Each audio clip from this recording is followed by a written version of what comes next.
से अलग है सबसे जुदा, सुनो एक नई आवाज, बातें नई है नया अंदाज, सुनो एक नई आवाज,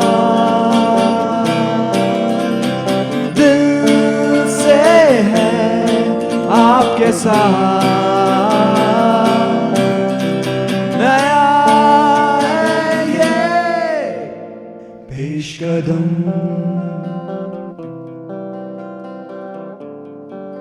A very warm welcome and greetings to all the dear listeners. I am your host, Shadab Gilani, with a brand new session of Peshkadam program. Education, being the foundation of a better future, with its growing advancements in the contemporary times, entails to be evolved within the system that runs the means to acquire it too. The new Educational Policy 2020 reflects the several special provisions that facilitate knowledge generation and dissemination. To get an expert view on the newly formulated teaching framework in the education system in Jammu and Kashmir, we talked to the Honorable Vice Chancellor of Islamic University of Science and Technology, Professor Shakil Ahmed Romshu, who enlightened us about the new educational policy and its implementation.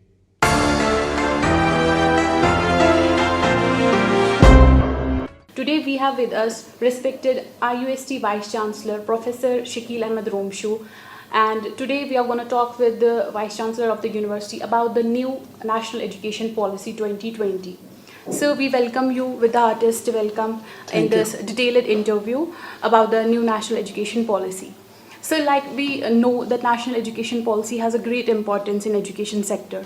So what are your general impressions about the new National Education Policy 2020? National Education Policy is a very comprehensive review of the old, education policies that we had since the independence. If you look at the different education policies that we had, and this is outcome of a realization that the Indian education system, how to make it more vibrant, how to make it impactful, how to, basically जो हमारे यहाँ India में देखेंगे, none of our universities figures in the top 250 universities of the world. So we have 9,000 plus universities, 9,500 universities, and none of our universities exist as in the 250 universities. So what is the problem with the Indian education system? Now, if you look at the national education policy, so you will see that it has been, there are a lot of improvements, I would say, as far as research is concerned, as far as skill, the skillability of the students is concerned, employability of the students is concerned. So many of the, deficiencies that we had, seen in the last education policy, I think there is a prescription for many of these issues. Exactly, sir. Sir, according to you, do we think this new national education policy would be beneficial for Jammu and Kashmir, considering the ongoing situations or the coronavirus lockdown? So what do you think would it be beneficial? I think it is applicable everywhere. Now, if you go into the national education policy, it gives us the prescriptions, detailed guidelines about how to promote the academics. I mean, all that, those loopholes, or I will say those deficiencies that were in the previous education policy. If you look at the gross enrollment ratio of the, here in India and in other states, all the states of India, so it was very low. A lot of people are dropping out of the college for one or the other reason. Now, this education policy prescribes that if a student drops out, let us say after 10 plus 2, one gets into a BSc, and he is able to do only 1 year college. So, he can drop out with a certificate or a diploma. Because he may get a job, or he has certain, compulsions to drop out of the school. So normally if a student drops out of a college who had been inducted for a 3-year degree course, he gets nothing after 1 year. Now, if you put it 2 years, he gets advanced diploma. If you put him 3 years, he gets a proper degree. And if you put another one extra year, so he will get honors, and where he is probably better suited for the research. Similarly, if you look at the emphasis that has been put in the education policy for skill-oriented, vocational courses, skill-oriented. Now, what happens in our system, irrespective where we are in Jammu, Kashmir, Ladakh, or we are in Himachal or Maharashtra or any part of the country, a lot of graduates are coming out. The universities or the colleges have become a degree churning, institutes. So you get students are able to graduate from these colleges, but they are not employable because the system, the education system, does not give a right skill set to these candidates. Now, the new education policy emphasizes that you will have to build the, skills that will help a student to get job. So, job-oriented courses you will have to put it. Similarly, if you look into the research, a lot of research is being done in the universities. But how much of that research really feeds into the policy making, help us to address the issues of the society. So our society, faces a lot of problems: economic, social, environmental, personal. You have, many issues, and it is the universities, it is the higher education institutes who have to provide a solution to that. Now, this new education policy emphasizes that we should promote research in areas which are of tremendous societal importance, because it is at the end of the day taxpayers' money that goes into the research. Now, this, in many parts of this country, the PhD, you do a PhD after putting 4 years, 5 years of your hard work, and it does not see the light of the day. It is in a library, but nobody looks at it. So I think, and it has identified certain areas which are of tremendous societal importance, like climate change, like environmental protection, like artificial intelligence, machine learning, disruptive technologies, the advancement that we see in these technologies, and because they have changed our day-to-day lives. Similarly, if you look at the new education policy, importantly, it emphasizes on promotion of culture and language, and that is lacking. Now, if you see in the Indian education system up to now, so it is the promotion of your culture and language is not a priority. Now, we have to have our education in the schools. If you look at the school level, it has to be bilingual. You have to have in your mother tongue and then some other language also. So a lot of things that were not in our education system. So I think it is. There is no doubt that it will be very helpful to Jammu Kashmir. Thank you, sir. So, like you already answered my next question, which was like, we know that the new education policy talks about the skill and generating employability. So, you already answered that how much that is important. Sir, my question would be that what are you proposing for the Islamic University of Science and Technology in terms of skill-based courses or the professional courses we have over here, like BTech, mass communication, or certain diplomas? Sir, what are the grounds that you're proposing for the skill-based courses, or you're trying to kind of enhance that in the university? Yeah. Now, if you look at it, the National Education Policy 2020, it is almost a year, since it was, opened up, and then it was discussed in the Parliament also. And the universities were asked to adopt and implement, as much as possible. Now, at the IUST, Islamic University of Science and Technology, immediately after I took over as Vice Chancellor 2.5 months back, so I constituted 3 committees, so in order to implement the national education policy in the university. Now, these 3 committees one is just going to recommend how we can, the administration-related issues that this policy talks about, how we can smoothly, implement it in our university. The other committee under the chairmanship of the Dean Academic Affairs has already framed the recommendations about the smooth implementation of the academic parts of the policy. And the third committee that I have set up here is about the research, how to implement the research. Now, as far as the implementation of the national education policy here is concerned, with respect to the SICLs, we already have certain departments, we have certain courses which are SICL oriented. But it is not only enough for a university to have a course in place and then, Yes, so we need to have a lot of efforts in order to make these people employable, in order to give them the right set of skills. I will tell you, in many of the departments, I have seen that when we have these placement drives in the university, sometimes the best of our students, the best students are not able to make it to the selection. The reason being they don't have a good communication skills.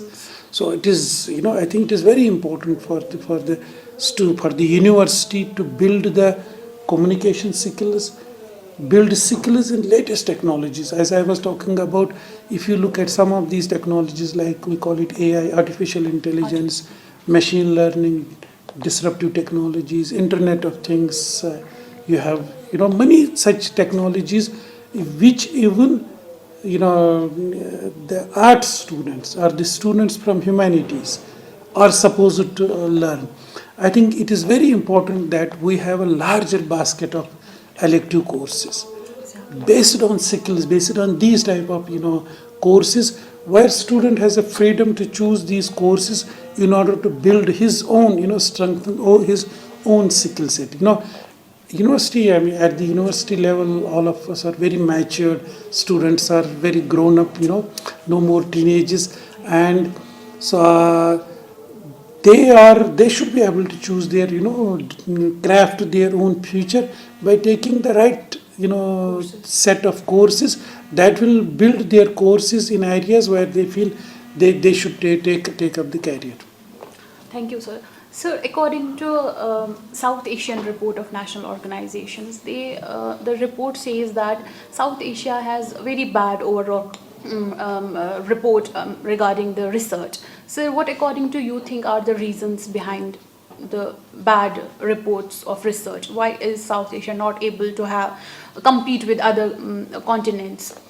If you look at the South Asia comprises of India, Pakistan, Nepal, Bangladesh, Sri Lanka, mostly.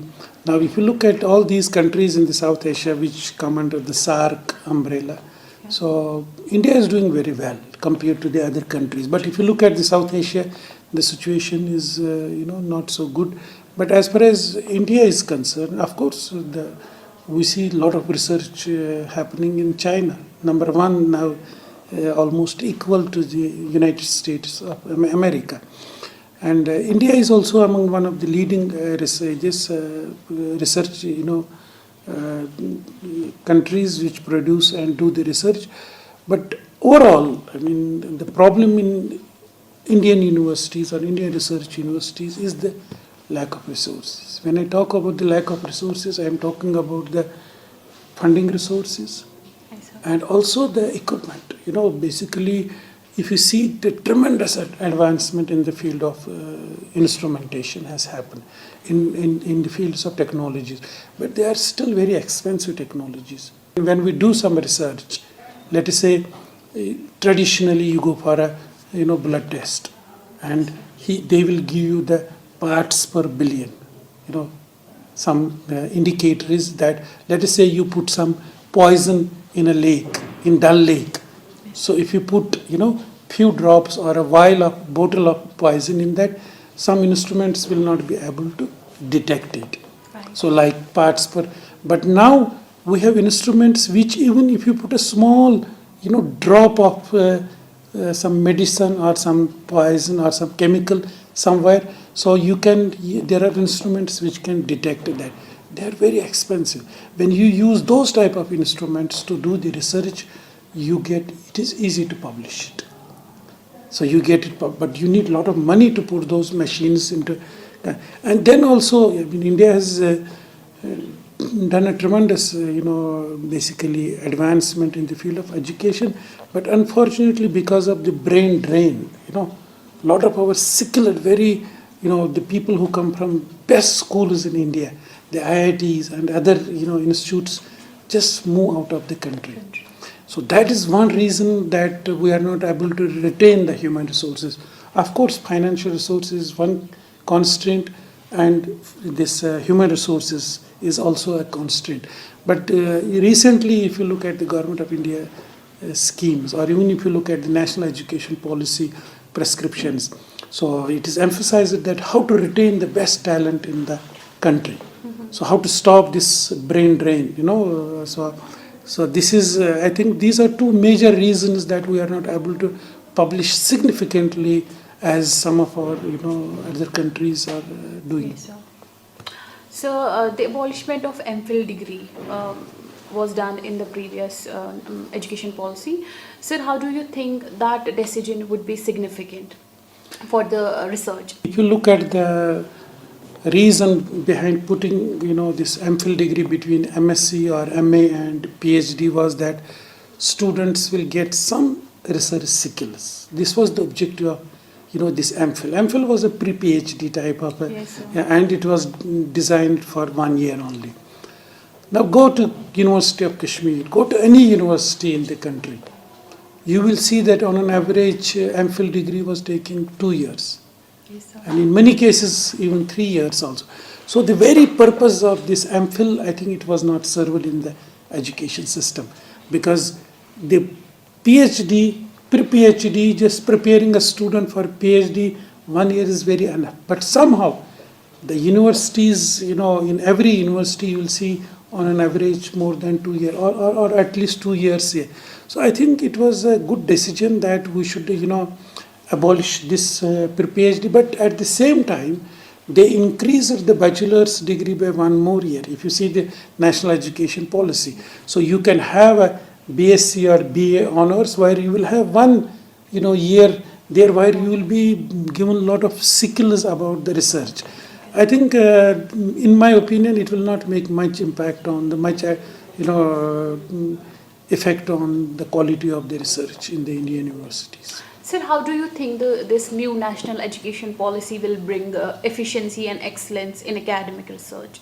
As I said that, suppose I will tell you, the new education policy has put in place a National Research Foundation, they call it. And they have said that we will have 20,000 crores. It was initially 50,000 crores, but now it is 20,000 crores of rupees will be given to universities for promotion of research. So the question regarding the improvement of research, I think this is going to take care of that, Or if you see the, basically graduating or giving degrees to students who have basically a very right set of skills and they are employment ready, I think that will be a big, contribution. If you graduate from IUST and you are employment ready, the employer looks at, employer does not want to invest in you for 1 year to give the skills and then, use you, because after 2 years you will be leaving that organization going for, so he feels very difficult to employ people who don't have any skills. That used to be case previously. Universities will say, employers will send you for training and then, take your services and all. But I think now employers want that they get a, job ready. He has a job here, it requires certain skills, and if he or she can find a bright candidate for that, I think the national education policy will take care of that. I think if it is implemented in letter and spirit, I think many of the, I will say, difficulties that we were facing, whether it was the academics, whether it is the research, or whether it is the university governance. When I talk about the university governance, I'm talking about the administration. So it has, or even many other things when I look at it, new education policy. It is, suppose a professor retires at the age of 62. I think he can still contribute a lot. We have seen here 62 years is not now a, the big age here. So you have 62 years people, they still look very young. So how can you retain those people in the system so that that experience and expertise could be used by the university? So the new education policy, the national education policy, has put a mechanism in place where we can retain a professor in the system up to the year, up to the time he is able to deliver. So as long as his health permits, his physical health, his mental health permits. So a lot of, I think quality improvement in education, research and governance can be, achieved through the implementation of the new education policy. So do you think there is a difference in implementing new national education policy in middle schools and then in higher education? What according to you is the difference?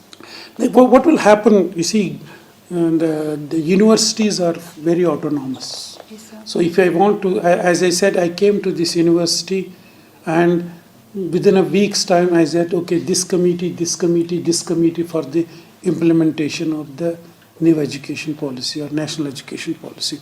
So for me, being autonomous, it is more easy to implement, more easy to see what could be implemented and what could be implemented with some modifications. That type of a liberty is not available at the school level or at college level. So they will find it a little bit difficult to implement it, in toto, because they don't have those powers. So the powers for the implementation lie somewhere else. So the government has to take a call in their case. I think particularly in universities it is a lot easier because we have our own statutory bodies. So it doesn't take us much, time. If we are convinced about the usefulness of certain policy prescription, I think we just say that, okay, let us do it. But as far as schools so it has to come at a much higher level and then implementing it, because there is a lot of disparity in the schools. So one school is private school, one is government school, and one is in between. And then there are regional disparities. The schools in the far-flung areas have different type of students levels as well as the teacher. Now look at the universities. Of course, in university also, in a particular class, like let us say mass communication, you have 20 students. 20 students are not uniform, but you have come to this through some process. You have passed an entrance test, or you have certain level. So there is not much disparity. So it is easy to prescribe certain things which could be more or less as per the general level of that class or school. Thank you, sir. Sir, at the end, would you like to put some more light on the national education policy? Probably we would have not covered in our questionnaire that need students, scholars. That would be very informational. I think you see the national education policy is going to make a very far-reaching impact in the universities. But only thing is that it has to be in sync with the outside. University has two ecosystems. One is the internal ecosystem and another is the external ecosystem. So we have a control over the internal ecosystem. Let us say we have students who come from different schools, different colleges and all that. So if we set certain standards here, unless and until they have come through those standards, so that is one challenge which the universities will be facing. And let us say I want to have students from outside the country, outside the this place, or you want to go there. So I think these are some of the challenges that this policy will have when we try to implement. Because when we call it a national education policy, I think it has to be with some more or less little bit of differences. It has to be implemented nationally. I think by an act of parliament or by certain legislatures. So this has to be implemented. So at least at the state level or union territory level, it has to be implemented over all the universities, all the colleges. I think that would be one of the challenges. Thank you. So this was respected IUST Vice Chancellor Professor Shakeel Ahmed Romshu, who highlighted the different aspects of national education policy. We hope that this interview would help academicians, researchers and scholars about the various aspects of national education policy. We would also like to thank sir, for their respective time. We are Thank you very glad- much. My pleasure. Thank you very much.